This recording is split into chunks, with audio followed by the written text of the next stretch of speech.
Hello and welcome everyone. So Llama 3.3 70 billion parameter model has dropped, and the claim over here is that it is similar in performance to Llama 3.1 405 billion parameter model. And this is actually a very bold claim. If this is true, then this will surpass any function calling model out there, because 405B was a monster. It was a beast of a model that we had. So what I'll do today, I have created a custom test suite for function calling, and this uses Llama and LangChain to perform function calling capabilities. It tests the function calling capabilities of any model that we have. And I'll put Llama 3.3 70 billion parameter model to test using this particular function calling test suite that I have. So before I go ahead and explain the code, I will run this test suite in the background, and I will continue talking about what this test suite actually is. So I'm gonna start the test suite over here, and I'm gonna run this. And while I'm running this, it asks for how many number of iterations it should do to perform the test. So I'm going to do it for 100 iterations. So the test will run for 100 different sentences, and it will test the model's capability to perform a function call. And how do we know whether a function call is a successful function call? So there are two criteria over here. Criteria number one, based on the model's determination whether a function call was made, or did the model hallucinate and just attempted to answer the question by itself. For example, if we had asked whether what's the temperature in Woodbury, Minnesota? In that case, the model is supposed to utilize a tool. It's supposed to utilize a function call, and it is supposed to know that it has access to get current weather tool. Even though it has access to get system time tool too, it is supposed to utilize the weather tool for the weather sentence that has been presented to the model, right? So what we're going to do is we're going to run this for 100 different iterations, and you will see these are the sentences that we have that we got generated. Like, what's the temperature like right now in this city? Tell me about conditions for tonight in Denver. See, so how these statements are different. Tell me about the conditions for tonight in Orlando. And we are going to check whether the model is able to infer whether a function call is required or not. And the way this model is running right now, you can see that it is testing each and every sentence, and it is either invoking a function call, or it is saying that it cannot invoke a function call and it will throw an error. So at the end of the test suite, you will see that it will spit out whether out of these 100 statements, whether it was able to perform a function call for all the statements or not. So let's see what it does. So right now, if you want to check, so that these two GPUs on my server, they have Llama 3.3 model loaded right now. So you can see that it is taking about 23 gigs on each two GPUs. So about 46 gigs of VRAM. And it is pushing about 500 watts or under 480 watts, 50-60 watts over here for two GPUs, which is quite a bit of power it's consuming, but it is performing function call quite decently. I did see a couple of function call failures, but at the end, we'll see we are close to 64% already in the test suite completion. And we'll let this test suite run. But while the test suite is running, I want to show you exactly what is happening over here. So in this test suite, first we generate the dynamic test cases. So these were the 100 statements that you saw at the top. And then we present two different tools to our model. We say that, hey, you have access to weather API and also a system time API. And we give two tools on purpose, because sometimes when a model has access to only one tool, it is easier for the model to just pick up that one tool and continue. Whereas if we give model multiple tool access, and then if the model is able to pick the right tool, then it is considered to be smarter. And then there is a progress tracking that you can see in the model. There is a comprehensive output that you will see at the end. There is error handling, which gracefully handles the exceptions without interrupting the test flow and continues. And then at the very end, you will see that in the test results.json, all the results are saved. So I think our test suite ended, and you will see 98% success rate. This is really, really good. So this is a quite exhaustive test suite, actually. I mean, the sentences that we presented to it, they were not simple sentences. Like, some of them were pretty simple, like what's the temperature like right now in Atlanta. So it did go to weather API for that. But if you see, there were some other sentences like, can you tell me the forecast for tomorrow, right? So forecast, it still understood that it has to go to weather API. This is a simple sentence. This is a simple sentence. Uh, Conditions for tonight. This is a complex sentence, right? I mean, what are the conditions for tonight? This is a very common linguistic English that we would use, but the model was smart enough to figure out that, hey, the conditions for tonight, most likely I have to go to the weather API and get an answer from there, which is pretty awesome. Let's take a look at the test results.json. And in this file, you'll see that all different sentences, their actual results, and the tool call. So this is the format that was tested. So this is exactly the format that we want for each and every tool call that we are doing over here. So you will see a very consistent tool call format was followed over here, which is really, really awesome. So the model's capability to consistently generate correct JSON output is actually what is the function calling behavior for a model. And 98% is really good. It is really, really good. So I've seen actually Llama 3.1 70 billion parameter model work decently in this instance. Like, it would perform close to 95%. I've seen it go as high as 97%, but I've seen Llama 3.3 go as close to 100% as it can. Like, 98 is pretty darn close, which means only two function calls failed over here. And even when Llama 3.1 used to fail, it would actually skip the function call altogether. What I've noticed is that when 3.3 fails its function call, it still attempts to do a tool call. However, the structure of the tool call that it generates is different, and this is where it most likely fails. And my test suite over here is very comprehensive. It tests for the structure of the tool call, and it also tests for the existence of a tool call over here too. So this is very, very, very awesome, very promising. I really like the way the future of Llama models are. If they can compress 405B models knowledge into a 70 billion parameter model, I believe them. That they really have done it. They have outdone themselves right now. So I am very impressed with 3.3 4-bit quantized models performance. And the next thing that I'll do is definitely test this out with my dangerously smart agent, and I will try to see how good the performance is over there using the dangerously smart agent also, because this model itself is dangerous.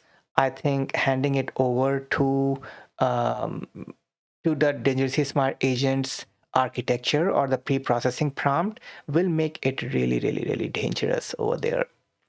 So let me go through the test suite now, and let me quick explain what's going on over here. So on the top, you see we have some imports. So we have Chatolama, which is used to connect and interact with our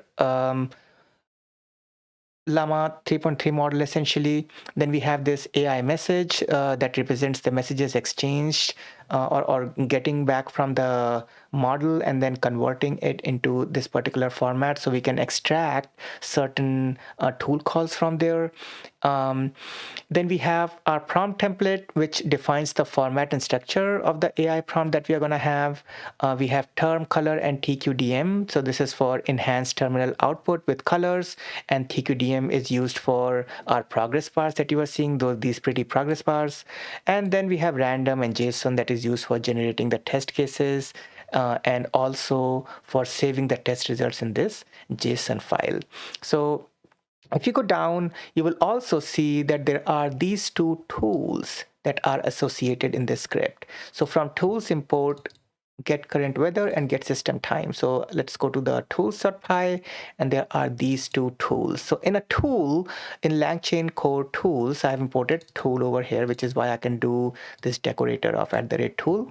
The most important part is you need to define this particular doc string that explains what this tool does. And the better your tool definition is, the better it is for the model to pick up this tool. So you have to define all these attributes. It helps if you define the location string and everything that is input and output over here, so the model can actually perform good. And you can see that in this particular weather tool is just a dummy tool over here. However, what matters the most is the inputs, outputs. The implementation over here doesn't matter, but the doc string input output, that is what matters over here.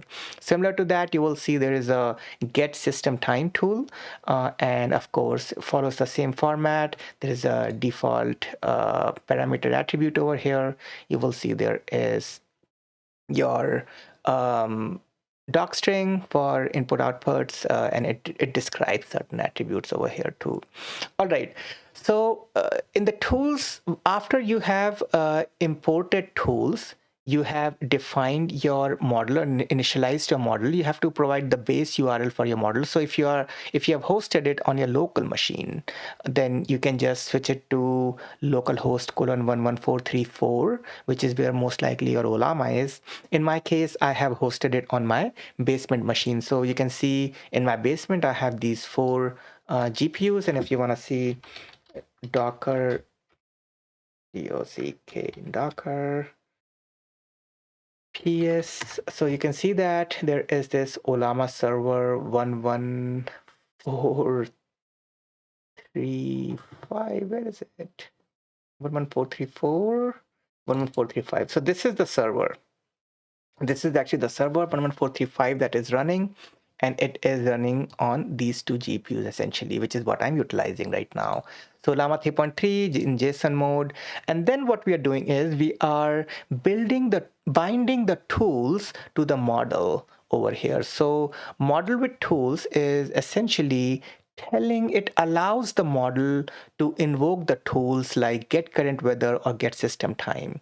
And tool mapping after that, this is where it maps the tool names to their respective functions so that they can be dynamically executed. So even after the function call or the tool call or the suggestion for the tool call is made by the model, actual execution of the tool call is done by a Python script. And this is where this tool mapping comes into picture.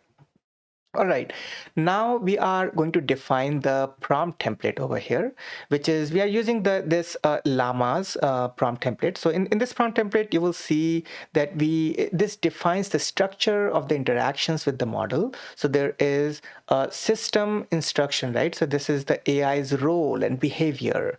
And then there is user's query, which is the initial request, which is dynamically inserted over here. And also there is a agent request generator that you will see. And this combines the prompt template and the tools enabled model to process the user request eventually.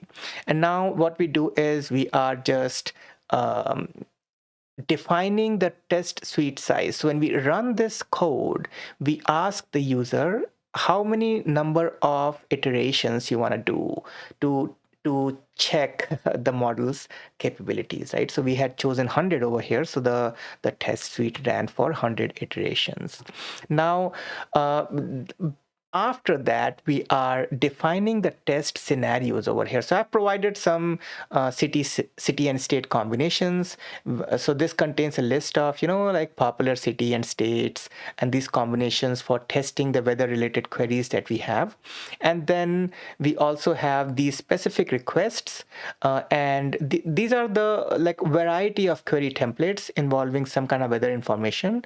And then there are test sentences, and test sentences combines the two lists, generating random and more realistic test cases. So there is nothing static over here.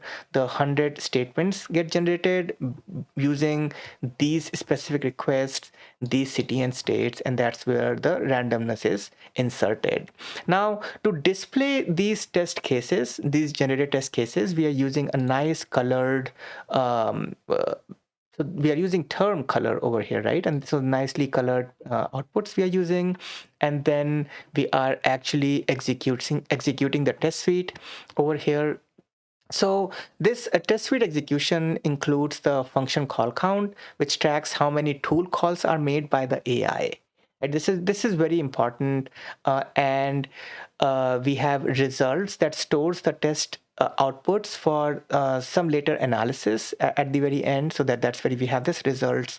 Then we have the loop execution, which iterates over each test case, invoking the model with the test sentence. And then we use TQDM to display this nice progress bar that we have over here. Now, handling the AI response, if you will see, there is the AI message and tool calls, check for AI messages and tool calls over here. And what happens is this particular section over here, it checks if the AI invoked tools and logs the tool calls and outputs over here. And then it updates the function call count if the tools were successfully invoked at this point. And then we are handling certain errors over here, and if any error is encountered, then it catches these exceptions gracefully and then logs them without halting the test suite, right? And this is the whole purpose, that if we do encounter any error here and there, we do not have to halt the test suite, but we have to move forward with it. And then at the bottom, you will see that there is some summary of nicely printed messages at the bottom, which calculates and displays the success rate and the percentage of the test cases where the AI was successfully invoked with the tool calls over here. And then you will see we are saving the result in a nice JSON file for later review in this test results.json file. And this concludes our whole function calling test suite. So as you can see, we ran this test suite for 100 calls and it was 98% successful, and the results were saved in the test results.json file. I am very impressed. This is me running it multiple times for 100 times, and I've seen it pass 100% in many instances. And the lowest it has gone is this 98%. So I am very, very, very impressed with Llama 3.3 models. I'll definitely be including this in all my agentic workflows from here on. It is a very, very, very good function calling model. It is really great for JSON output, structured responses, and definitely it leads me to believe that we are getting closer and closer to running these open source models with these closed source model capabilities if we incorporate some dynamic agentic workflows using LangGraph within our code environment. All right, thank you everyone for watching this video, and I will see you guys in the next one.